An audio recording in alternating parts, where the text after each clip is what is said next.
कल हम लोग डोबेनर का त्रिक नियम पढ़े थे। आज हम लोग न्यूलैंड का अष्टक नियम पढ़ेंगे। तो सबसे पहला सवाल आया इस टॉपिक से कि अष्टक नियम को किसने प्रतिपादित किया, यानी किसने बनाया, कौन दिया? तो न्यूलैंड। अष्टक नियम, त्रिक नियम नहीं।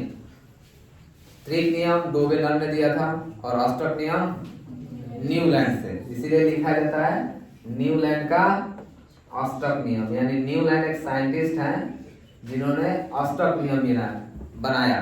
और ये किस पे था जी? आवर्त सारणी पे था। नहीं समझे? तत्वों को उनके गुण और संख्या के आधार पर, परमाणु द्रव्यमान के आधार पर सजाने के बारे में था। समझ में आ रहा है? अब ये क्या कहते हैं, 1865 से 1866 में अंग्रेज रसायन जॉन न्यूलैंड ने अपने समय तक आविष्कृत तत्वों को उनके परमाणु द्रव्यमान के क्रम में सजाकर एक नियम पर दिया गया।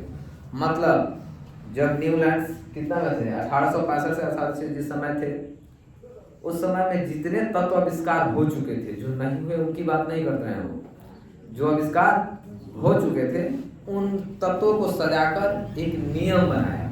ठीक है, एक नियम प्रतिपादन किया। उसी नियम को क्या कहते हैं?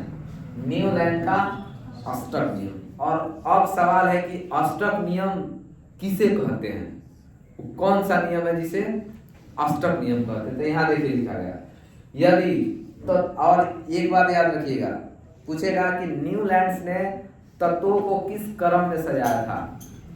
परमाणु द्रव्यमान के क्रम में। डोबेनर ने भी तत्वों को परमाणु द्रव्यमान के क्रम में सजाया था। आ रहा समझ में? कंफ्यूज मत होइएगा कि का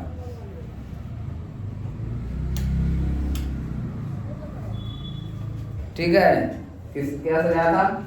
डोबेनर ने जो त्रिक नियम दिया था वो भी परमाणु द्रव्यमान के आधार पर सजाया था।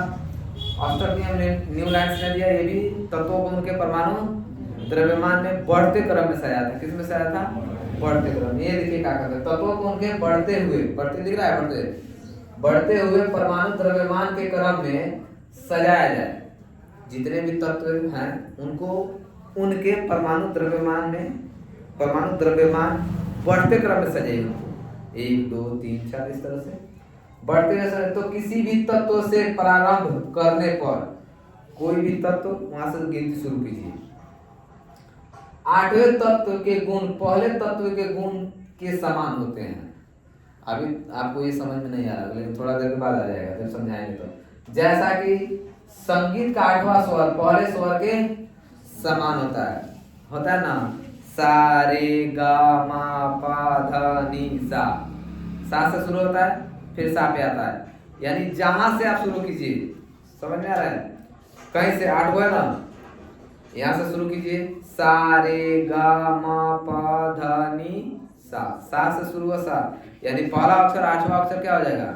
अच्छा ठीक है, सा से शुरू करते हैं, सा रे से, ठीक है ना, सा छोड़ दीजिए, सा रे से, सा रे गा म प ध नि सा रे।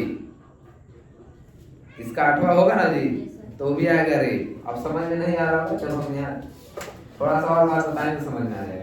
यानी कहीं से गिनती कीजिए, इन्होंने ऐसा नियम बनाया कि कहीं से गिनती कीजिए, शुरू कीजिए। वहां का 8वां, जहां से शुरू किया वहां से 8वां स्टेप, जिसमें ना पहला दूसरा तीसरा चौथा पांचवा छठा सातवां आठवां, तो जहां से शुरू किए थे उसका, उस तत्व का गुण, और जो 8वें नंबर पे वहां से काउंटिंग, जहां से शुरू कीजिए, कोई नंबरिंग का तय नहीं है। आप जहां से उस सीरीज में जो सजाए थे वहां से कहीं से शुरू कीजिए, जहां से शुरू कीजिए वहां का 8वां तत्व का गुण, जहां से शुरू किया पहला तत्व का गुण आपस में क्या होगा?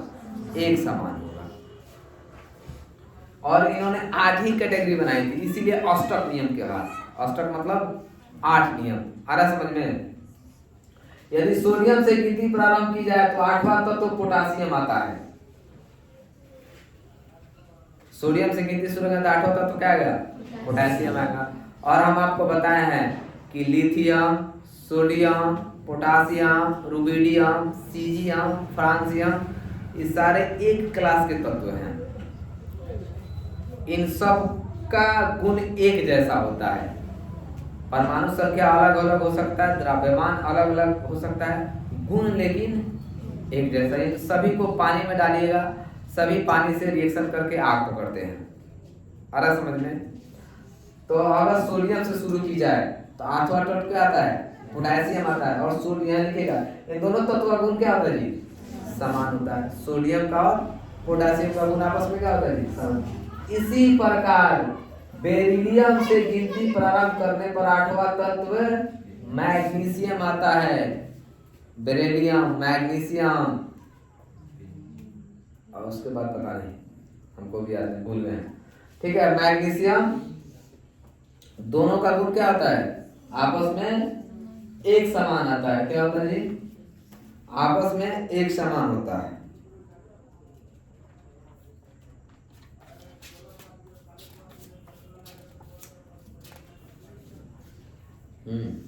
Beryllium, magnesium, calcium, strontium, barium, radium, ये है आपका पीरियोडिक टेबल।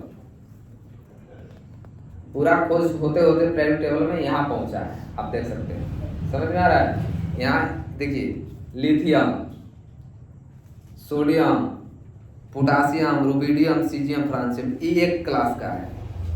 धीरे धीरे सब सीख जाइएगा, 2-4 दिन लगेगा इस चैप्टर में, सब सीख जाइएगा।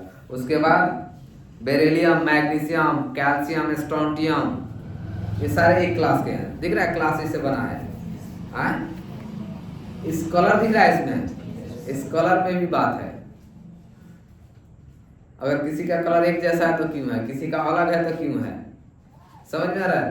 ये सब पढ़ेंगे हम इस चैप्टर में, तो ध्यान से पढ़िए इस चैप्टर को।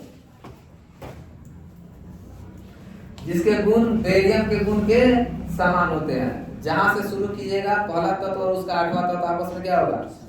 अब देखिए, न्यूलैंड्स के जो नियम दिया था उसका कुछ दोष रहा, कुछ गलती साबित निकली।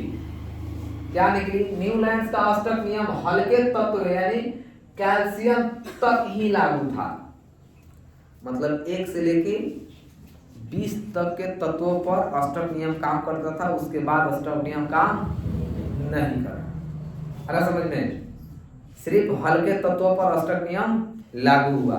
लेकिन ये भी बहुत बड़ी खोज थी, ठीक है ना। इन्होंने भी आगे का दिशा दिखाया। क्योंकि एक सीढ़ी चढ़ते हैं तो अगला सीढ़ी दिखता है, फिर अगला सीढ़ी चलते हैं तो अगला सीढ़ी, एक बार यहाँ से पहला सीढ़ी से कोई छत तो नहीं दिखता है।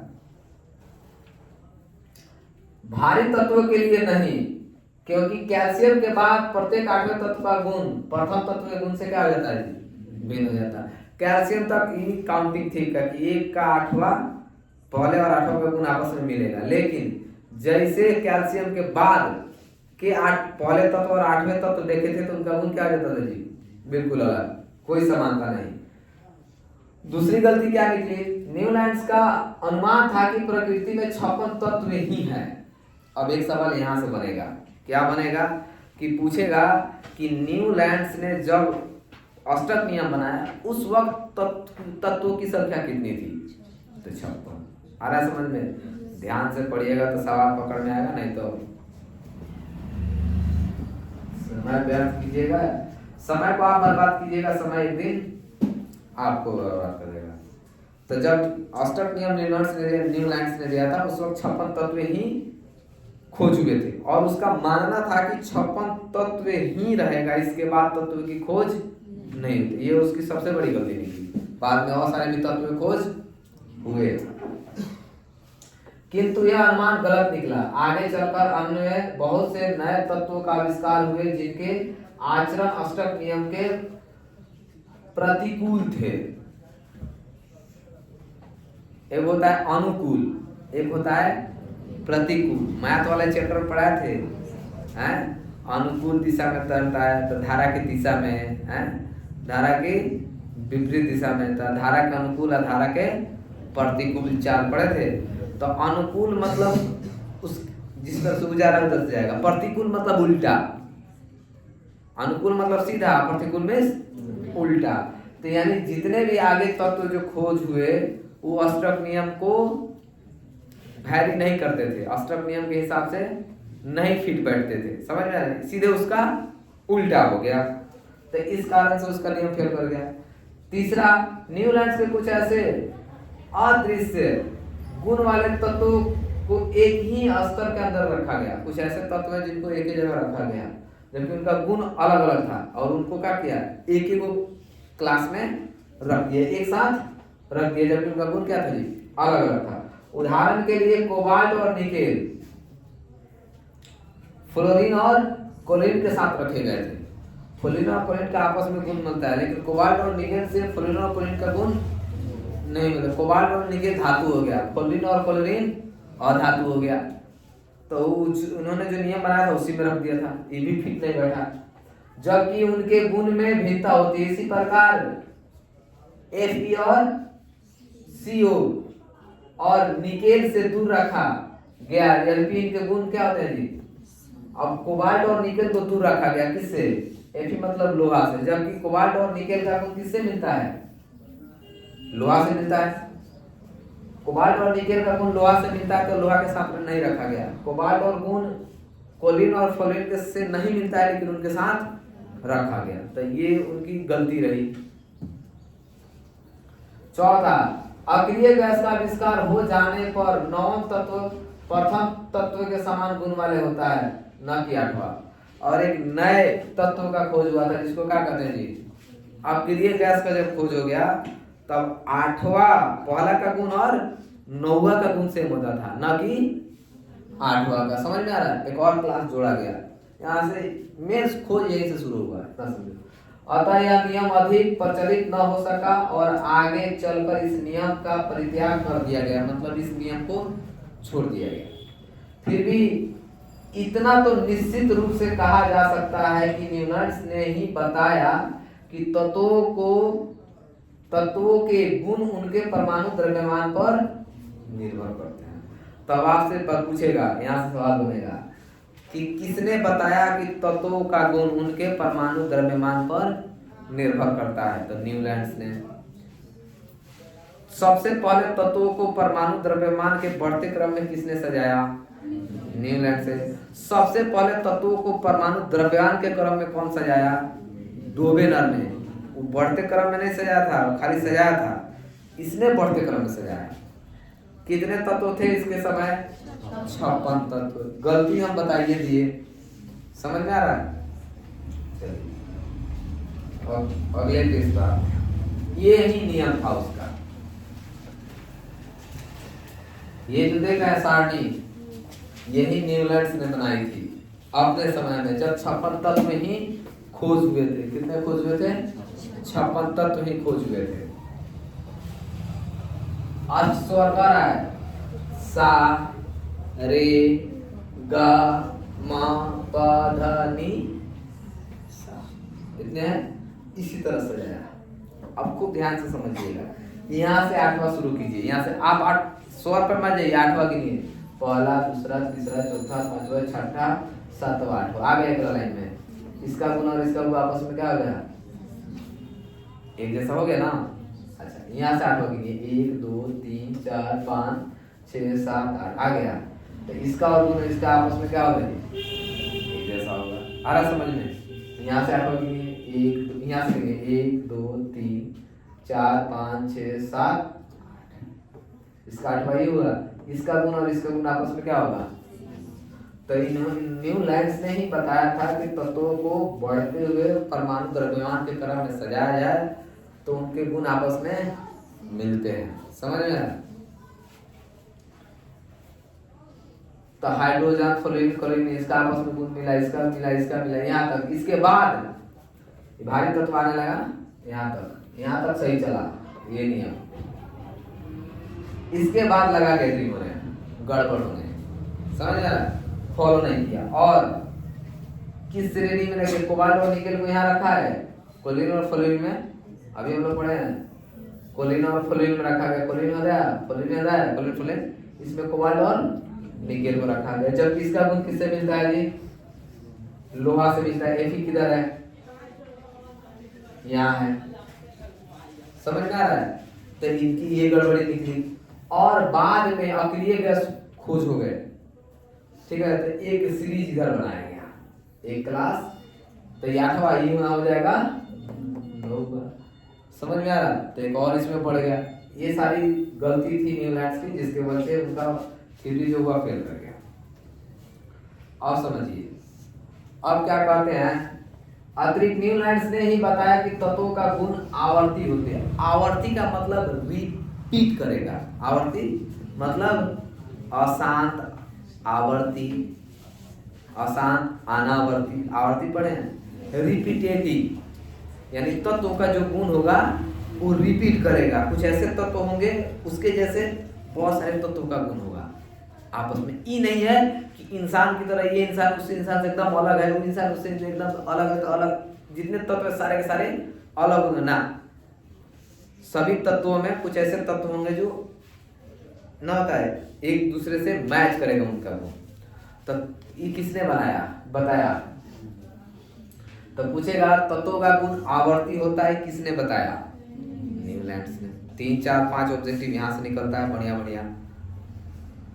वर्गीकरण की उपयुक्त प्रणाली में स्पष्ट होता है कि यह एक निश्चित सीमा तक ही लागू होती है, व्यापक रूप में नहीं। अतः तत्वों के वर्गीकरण की एक स्पष्ट रूपरेखा तैयार करने में वैज्ञानिक आगे भी प्रयास करते रहे। मतलब इनसे काम चलने वाला नहीं था, खोज आगे जारी रहा।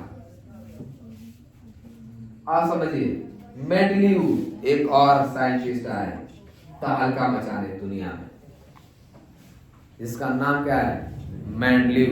मेंडल नहीं, मेंडल था साधारण मटर का खोज किया था। समझ में आ रहा है? अपने चैन में साधारण मटर लिया था ना, ये मेंडलीव है, ये मेंडल नहीं है। मेंडलीव, मेंडल मेंडलीव में फर्क है। मेंडलीव ने एक नियम दिया, आवर्त नियम। मेंडलीव जो नियम दिया, डोबेलर ने जो नियम दिया, त्रिक नियम दिया, न्यूलैंड्स ने जो नियम दिया वो अष्टक नियम दिया, और उसके बाद आए मेंडलीव। इन्होंने जो नियम दिया, कौन सा नियम दिया? आवर्त नियम। क्या किया? आवर्त। अभी हम आवर्ती पढ़े हैं कि तत्वों को गुण जो होते हैं वो क्या होते हैं? आवर्ती होते हैं। आवर्ती मतलब अपने गुण को रिपीट करते हैं। अपने गुण को क्या करते हैं? सोचो दिमाग कहाँ साइंटिस्ट लोग यूज कर रहा है, जो दिखता नहीं है, जो पकड़ में नहीं, वहां तक सोच लेके जा रहा है। यही तो सोच है दिमाग को, तो दिमाग की यही तो ताकत है। नहीं यार समझ में?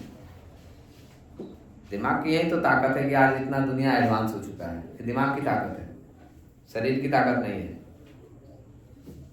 हम इस पे लिख रहे हैं और ये लिखा रहा है, ये दिमाग की ताकत है समझ में आ रहा? हाँ, तो इसीलिए कहा जाता है दिमाग यूज कीजिए। दिमाग कब यूज कीजिएगा? जब आप पढ़िएगा, नॉलेज रहेगा, तब चीजों को आगे लेके जाइएगा जीवन में।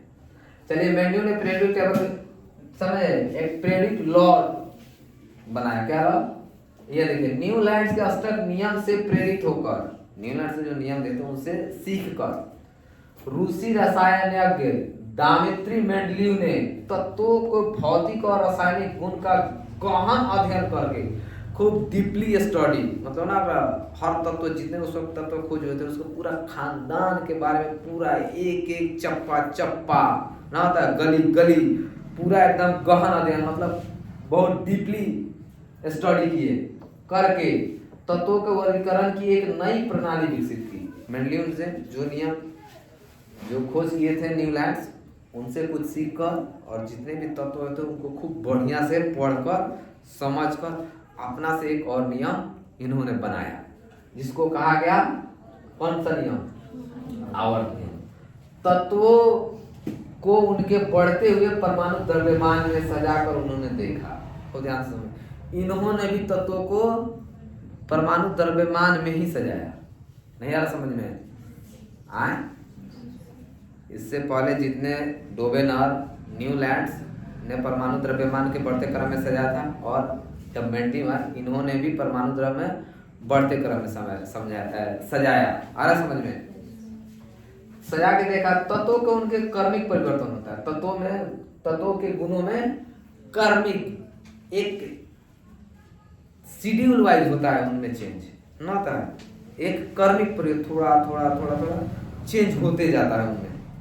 उसके बाद तत्वों को एक ही निश्चित संख्या के बाद लगभग समान गुण वाले तत्व पाए जाते हैं, और उस ना बढ़ते बढ़ते बढ़ते बढ़ते कुछ क्रम में जाएंगे, तब फिर उसके बाद तत्व पहले जो गुण था उसी की तरह फिर दूसरा लाइन में रिपीट करने लगता है।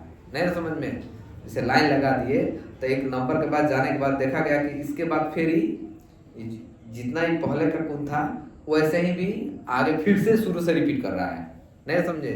1 से 10, तो मान लीजिए 50 लाइन लगा एक लाइन, है कि नहीं? तो मान लीजिए 1 से 10 चला गया, गुण देख लीजिए।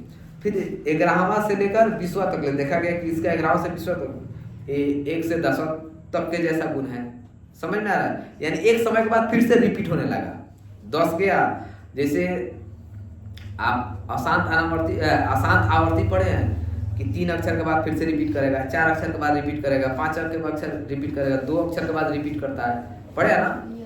तो जितना रिपीट करता है उसको रेटिंग देते हैं। उसी तरह देखा गया कि जब उनको बढ़ते हुए परमाणु द्रव्यमान के क्रम में सजाया जाता है तो एक निश्चित संख्या के बाद क्या होता है, फिर से रिपीट करने लगता है।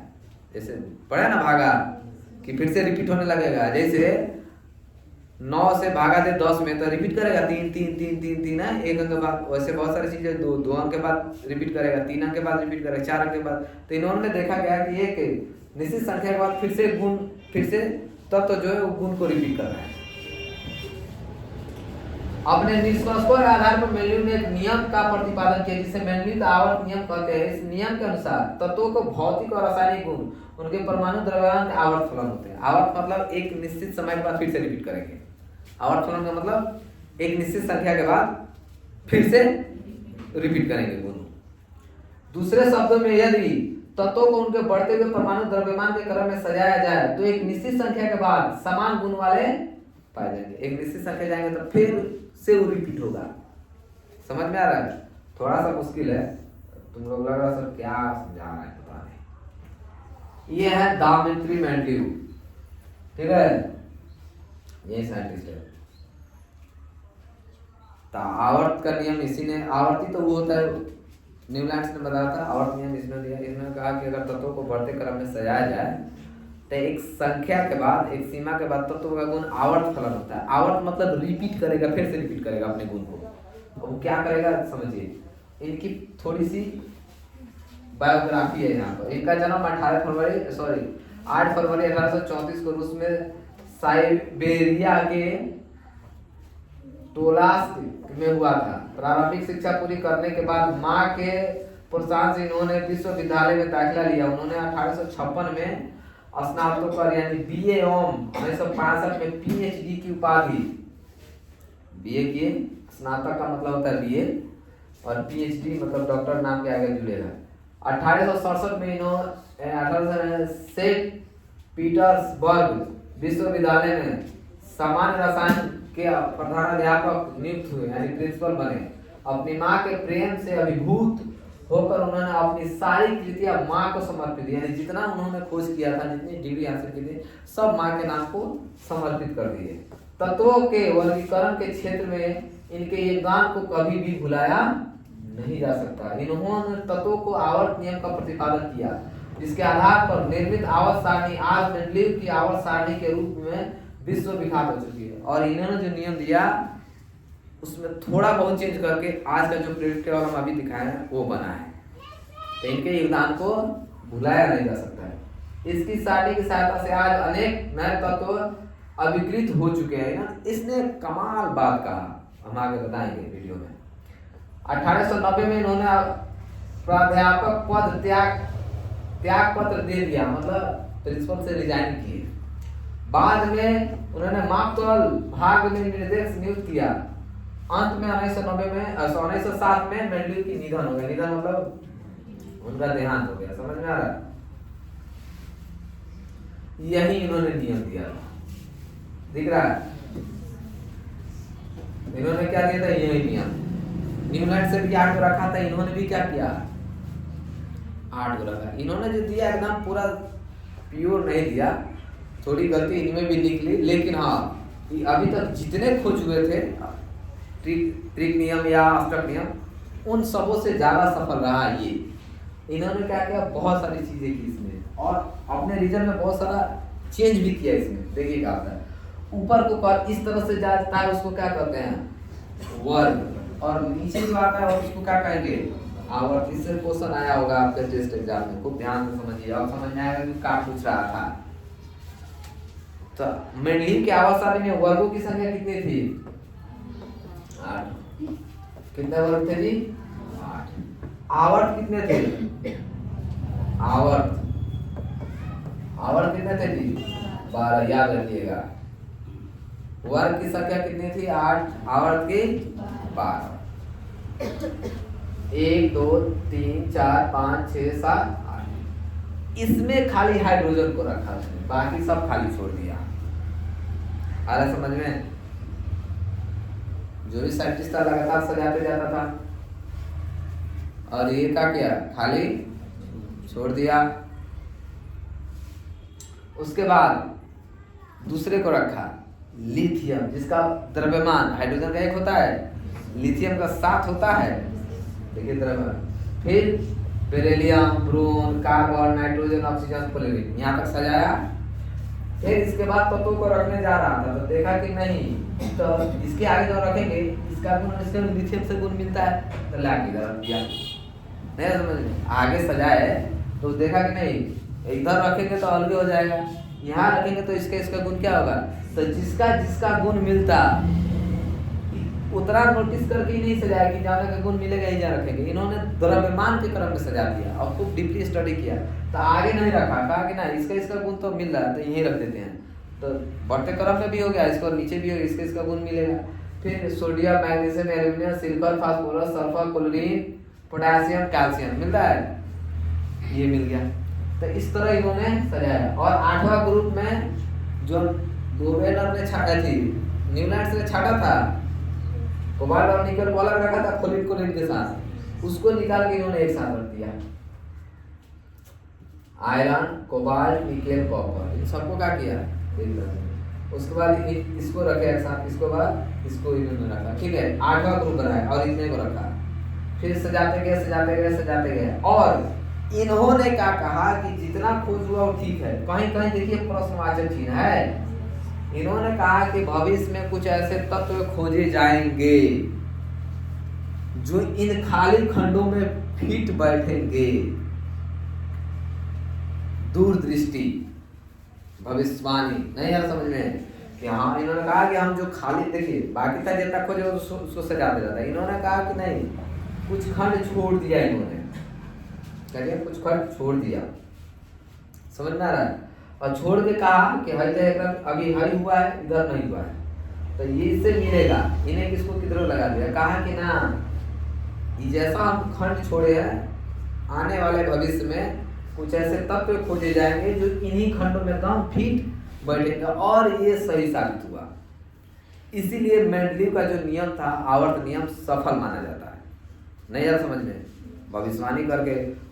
और न्यूलैंड से जो कहा कि 56 गोइले है, 56 से ज्यादा खोज होगा नहीं, लेकिन इन्होंने कहा ना, अभी जितना है वो ठीक है, लेकिन इसके बाद भी और तत्व खोजे जाएंगे। और उनका पहले ही घर बता दिए कि भाई आएगा तो ये घर में बैठेगा। समझ में आ रहा है? और देखिए जब मेंडलीव ने खोज किया था तो उस वक्त तत्वों की संख्या कितनी थी? 63। वो किया था 56, ये किया था तो 63। समझ में आ रहा है? सबसे सवाल बनता है 1871 में मेंडलीव ने अपने आवर्त नियम का अवलोकन कर तत्वों के एक सारणी निर्माण किया, जिसे मेंडलीव सारणी का इतना में दर्शाया गया है। कॉपर, सिल्वर, गोल्ड, इन तत्वों को क्लास 1 और क्लास 8 में भी रखा। देखिए इधर क्लास 1 और क्लास 8 देखिए, तो क्लास 1 है ये ना, और गोल्ड, सीजियम, कॉपर, इसको रखा, और इधर भी रखा, राइट, प्लेटिनियम, और आयरन यहाँ भी रखा। मेंडलीव ने अपनी सारणी में कुछ रिक्त स्थान छोड़ दिए, देखिए, क्योंकि उन्होंने उनमें से किसी भी आघात तत्व का समावेश नहीं हो पाता था। इन रिक्त स्थानों में सारणी में प्रश्न के द्वारा दिखाया गया। बाद में चलकर स्कैंडियम अब नाम आएगा, वो देगा कि जिन जिन तत्वों को जो खाली स्थान छोड़ा था उन्होंने, उनमें कौन कौन से तत्व आके फिट बैठे, तो सवाल पूछेगा। तो कौन? स्कैंडियम, गैलियम और जर्मेनियम का आविष्कार होने पर उन्होंने रिक्त स्थान में रखा गया। जो स्थान उन्होंने छोड़े थे उसके तत्वों का खोज हुआ। कौन? स्कैंडियम, गैलियम और जर्मेनियम। जर्मेनियम, इन 3 तत्वों का खोज हुआ और उन्हीं जो खाली स्थान था जिन्हें प्रश्नवाचक चिन्ह था उन्हीं में जाके क्या हुआ, फिट बैठे ये सारे तत्व। उस समय तक उत्कृष्ट gas helium, neon, argon, calcium, xenon, radon का आविष्कार नहीं हुआ था। अभी अक्रिय गैस का खोज नहीं हुआ था उस टाइम। अक्रिय गैस का खोज नहीं, अक्रिय गैस समझते हैं ना जी, तो अक्रिय गैस का खोज उस टाइम नहीं हुआ था। समझ में आ रहा है? अक्रिय गैस का खोज उस टाइम नहीं हुआ था। जब इन तत्वों का आविष्कार हुआ तो उन्हें एक अलग स्तंभ का अंतर्गत, अलग स्तंभ के अंतर्गत रखा गया, एक अलग क्लास बनाया गया। जब ये खोज है ना, इसी में एक साथ दिया गया, यहाँ है ना, यहाँ से ऐसे एक साथ दिया गया। समझ में आ रहा है? उसको ऐसे सजा दिया। तो देखना आज भी अक्रिय गैस इस साइड है। इन सबों को लाल से रखा गया है, देखिए लाल कलर से इसलिए रखा गया कि अक्रिय है, ये किसी से क्रिया नहीं कर सकते, किसी से रिएक्शन नहीं करेंगे। और देखिए इनको लाल से रखा गया, ठीक है। तो यही मेनली आप थोड़ा बहुत देखिए, ऐसा लग रहा है ना, थोड़ा बहुत मैच कर रहा है, थोड़ा बहुत। अभी नील बोर ने बनाया है, जब ये लोग है नील बोर ने बनाया है मॉडर्न पीरियोडिक टेबल, आधुनिक आवर्त सारणी इसको बोलते हैं।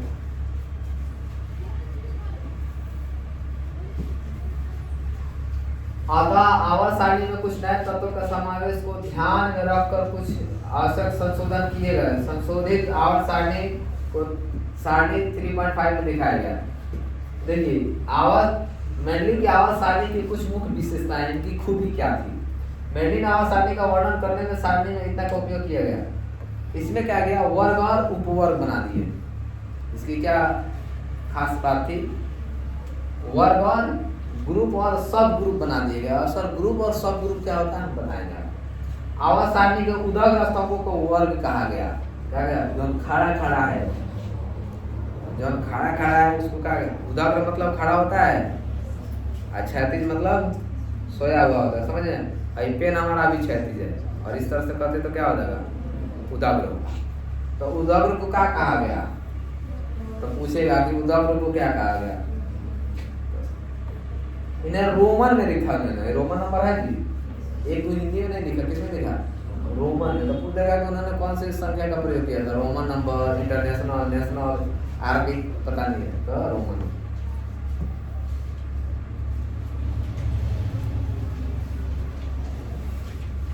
अब देखिए ऐसा बनाया, थोड़ा सा उन्होंने संशोधन किया और फिर इसको क्लास ऐसा बनाएंगे। आप खुद ध्यान से समझिए, ऐसा बना मेंडलिन आवर्त सारणी को संशोधित रूप देगा। इसमें देखिए ये वो क्लास है, class 1, class 2, class 3, class 4, class 5, class 7, class 6, 7, 8। समझ में आ रहा है?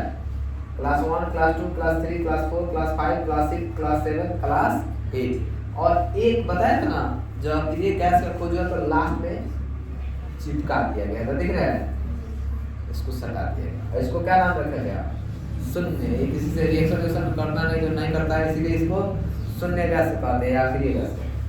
अब देखिए एक क्लास में 2 गो सब ग्रुप बनाया गया, यानी सब उपवर्ग। एक कोना ए, एक कोना बी, एक कोना ए, एक कोना बी, एक कोना ए, एक कोना बी, एक कोना ए, एक कोना। समझ में आ रहा है? सब में उन्होंने कहा। और खूब ध्यान से समझिएगा तो देखिएगा कुछ ऐसा तत्व इस कोने में है, कुछ ऐसा तत्व इस कोने में है, दिख रहा है आपको। तो इन्होंने ये बंटवारा किया, ठीक है। और अक्रिय गैस को इधर सजा लिए। और यहाँ है ये लैथेनॉइड्स और ये एक्टिनॉइड्स। इन्हों मान लीजिए छेद करके डोरा पीछे खींचा गया है, नहीं समझ में। यहाँ सिल के डोरा में पीछे खींचे तो पेन पीछे लगाया तो दिखा है, दिख रहा है। लेकिन ऐसे देखे तो पीरियोडिक टेबल में ऐसे सजाया गया है। तो ऐसे सजाया गया तो दिखेगा कैसे पब्लिक को। तो ई वाला को निकाल के यहाँ लगा दिया, एक यहाँ है और एक यहाँ। समझ में आ रहा है? उसको पीछे समझ में आ रहा है? यहाँ पे एक्टिनॉइड्स से लैथेनॉइड्स है, इसके पीछे सजा दिया गया, सजाया था, नहीं समझे? तो पब्लिक को दिखेगा जी नहीं। तो उन दोनों को निकाल के, समझ में आ रहा है, यहाँ से तोड़ के यहाँ निकाल देना। समझ में आया कहाँ से आया? आज भी पीरियोडिक टेबल में है, दिख रहा है ना नीचे है, नीचे वाला। तो आज के लिए इतना ही, बाकी कल देखेंगे हम।